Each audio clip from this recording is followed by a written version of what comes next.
ప్రతి ఒక్క అమ్మకి నిజంగా మదర్స్ డే విషెస్ చెప్తున్నాను. మమ్మీకి ఎర్లీ మార్నింగ్ అయితే నేను ఇట్లా సర్ప్రైజ్ చేసిన అనమాట.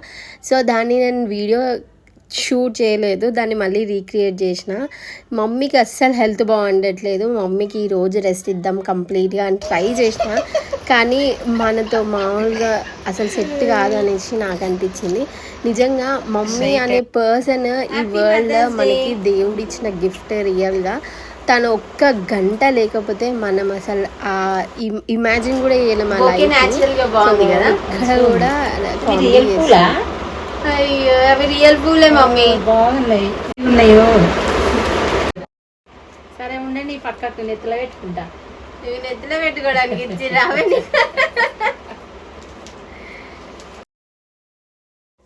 మనం లైఫ్ని ఎంత సింపుల్గా మేనేజ్ చేద్దాం అనుకున్నా, ఎంత ఈజీ గోయింగ్గా చేద్దాం అనుకున్నా కూడా మదర్ అనే క్యారెక్టర్ లేకపోతే లైఫ్ చాలా అంటే చాలా అన్ప్రిడిక్టబుల్ అయిపోతుంది. ఏమవుతుందో మనమే చెప్పలేమన్నమాట. సో అలాంటి పర్సన్కి ఈ ఒక్క స్పెషల్ డే ఒక్కరోజు సెలబ్రేట్ చేయడం కాదు, ప్రతి ఒక్క డే సెలబ్రేట్ చేయడం చాలా ఇంపార్టెంట్. సో నేనైతే నా స్పెషల్ డేని మా మమ్మీతో ఇట్లా సెలబ్రేట్ చేసుకున్నా. ప్రతి ఒక్క మదర్కి ఈ వీడియో అయితే డెడికేటెడ్ అనే చెప్తున్నా. సో వాట్సాప్ స్టేటస్ వాళ్ళకి పరిమితం చేయకుండా మమ్మీని చాలా హ్యాపీగా చూసుకోండి. ఇది నా రిక్వెస్ట్ మాత్రమే.